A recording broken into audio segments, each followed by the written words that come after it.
And the Penguins, while the Avalanche looked to chop down the Wings in Denver. And the NHL takes a swing at those who were swinging the lumber Thursday night.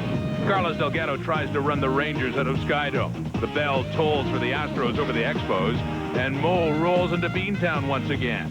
Will Jamal McClure be a Wildcat next season? Who was on the mark at the PGA Compact Classic? And John Gallagher gets some second-round playoff insight from the experts. Time to put on your best game face, so relax and sing a song. Watch out for Stickwork. Sports Desk is next. Hi again. Big night tonight with more Stanley Cup playoffs. Welcome to Sports Desk. I'm Rod Smith. He's Darren Dutchyshen. Yeah, we're glad you tuned in, folks. We're going to start with the Pittsburgh Penguins and the Toronto Maple Leafs. And the big question going into this game was Jaromir Jagr ready to go, and would he be effective if he played? Yeah, isn't that the truth? Well, the biggest pain concerning Jaromir Jagr is the one he inflicted on New Jersey in round one, carrying the Penguins to a 7th game in that series and then helping them win it. Now, despite all the speculation, Jagr's groin was not about to stop him from playing in the opener in Toronto. And with him, Pittsburgh definitely offered the Leafs a much different look than Toronto got from the crash-and-bang Philadelphia Flyers. Or would it? There's Jagr, fit enough to suit up for Game 1. Still in pain, so much so he had to apply a heating pad to that injured groin area on the bench. And guess who's there? Wayne Gretzky never got to play at the Air Canada Centre, but there to watch a game. Midway through the first, Gary Valk gets called for a holding the stick penalty. And on the ensuing Penguin power play, which was a good one, Dan Kessa finishes it there. Got the loose puck past Curtis Joseph. 1-0 Penguins, his first of the postseason. And the instigator, Matthew Barnaby, said he'd have some things to say to Ty Domi. Domi wants no part of it, though. Second period, still 1-0 Penguins, and they keep coming. Brad Warenka will keep it himself, circling the net. And with Curtis Joseph way out of position, Yannick Perreault will make the sliding save there to save the day. It remained 1-0 Penguins through 2. In the third, Leafs looking for the equalizer. Sergei Berezin, their best chance of the night. Some might say their only really good chance of the night, and he just can't get that shot off. And by Tom Barrasso. Late in the game, Penguins look to add to their lead. Alexei Kovalev will pick Thomas Kaberle's pocket, but Joseph is there to stop him, and that rebound by Martin Straka. Last minute, with Joseph on the bench, the Leafs pressing. German Titov will ice it right there. An empty netter. And the Penguins draw first blood in this series. A 2-0 score. Tom Barrasso, 20 saves for his 6th career playoff shutout. So Pittsburgh on the road wins Game 1 against the Toronto Maple Leafs. The Leafs led the league with 268 goals during the regular season, but they have totaled just 9 times so far. In 7 playoff games, the Leafs were held to 20 shots or less only 4 times this season. We have much more from the Air Canada Centre now in TSN's David Amber. What was billed as a showdown of the offensive superpowers turned out to be a sloppy snooze fest with few scoring chances and little excitement for the sellout crowd. As they did 5 times in round 1, Toronto fell behind early, allowing a power play goal midway through the first, and that was it. Pittsburgh hit cruise control with their effective neutral zone trap that stifled an anemic Leafs attack. They play very well, but they score 1 goal and they start play trap, and seems like we could make the through neutral zone with the puck, could put our best side combination game, and the transition was not good enough. I think we both came out a little tentative, actually, and really, besides the specialty team play, I don't think there was a whole lot of activity in most of the game, quite frankly. But I'm sure that'll change as the series goes on. I think both teams are, in positions that they haven't been in a lot recently. I know most of our guys have very little playoff experience. We're getting a little frustrated. You can see guys coming back to the bench and breaking sticks and kicking the boards, and it was a frustrating game. And but I mean, that's why it's a best of 7. I said that with the Philly too, but it is a best of 7, and we still we can come back and win a game back at home. Toronto's postseason scoring drought hit a new low Friday. The team was limited to just 20 shots, 12 after the first period. The Leafs power play was equally miserable, 0 for 4 without any good scoring chances. That's usually the way playoff hockey is. It's tough to score goals in the playoffs, and I don't know what it is, to tell you the honest truth. I think we're being, overly cautious, I think. It was neutral zone, and they had a tough time penetrating our defense, and also getting pucks at our goalie. They only got 1 shot, and the puck was cleared. So Tommy had to make the first save, and our defense were there to clear away the second. We looked like the slowest club in the league because we were standing all night. And Good checking does that. It gets you standing, and the only way to solve it is to move, and you got to move to where the holes are. And we not only weren't moving, but if we ever decided to, we weren't going to any holes. You know. I didn't feel very good. You know, from the first shift, that was probably the worst in the last 3 games. But you know, I just got to play through it. You know, I got 2 options: play with the pain, or you know, sit. And I still think even if it hurts, I can help the team here. So the Leafs find themselves in familiar territory. Just 2 weeks ago at home, they lost Game 1 to the Flyers 3-0. And now once again they have the unenviable task of a must-win Game number 2. Having scored just 9 goals in 7 postseason games, the Leafs need to find their offense now more than ever. David Amber, TSN, Toronto. And a little later on Sports Desk, Teresa Cruz will have more on the opener between the Leafs and Pittsburgh Penguins. Sometimes the anticipation is better than the actual event. Hopefully not in this case. Since the NHL's trading deadline, we have been waiting for the Detroit Red Wings and the Colorado Avalanche to meet in the playoffs. If ill will alone makes a series, then this should be a classic. Both teams are laden with talent now. It comes down to determination. Avalanche bulking up in preparation for a tough affair. Scott Parker in the lineup on the other side.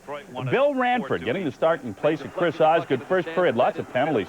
Wings get the 2-man advantage. A power play unit firing over 30% in the playoffs. Detroit finds the twine. Chris Chelios to Nicholas Lidstrom to Steve Yzerman. Oh, he picks a hole indeed. He goes over Patrick Waugh's shoulder. It's 6-1, it's 1-0. Heat level on the rise. Claude Lemieux, Chris Chelios, they are at it. Both teams combined for 8 penalties in the first. Chelios tagged for closing his hand on the puck. As drive even on the power play. Ranford with the reaching save. Theo Fleury on the rebound. That's his 4th of the postseason. We are tied up at 1.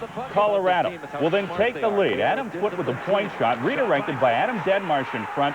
That's his 4th of the playoffs. It's 2-1 Avs after 1. More whistles in the second. Ulf Samuelsson, 2 for interference. Ulfie a little less than thrilled.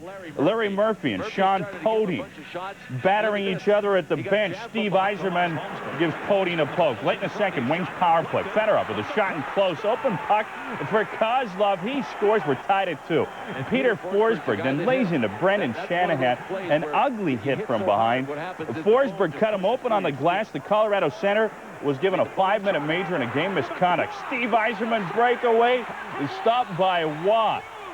On the same play, Darren McCarty hammers Lemieux behind the net. Pierre Lacroix was incensed about the hit. McCarty gets 5 minutes for boarding. After the penalty call, Shanahan returns for the Wings.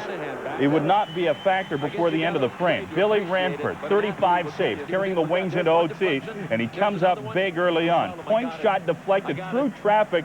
Ranford with a glove save. Wings applying the pressure. McCarty to Chris Draper from behind the net to Kurt Maltby.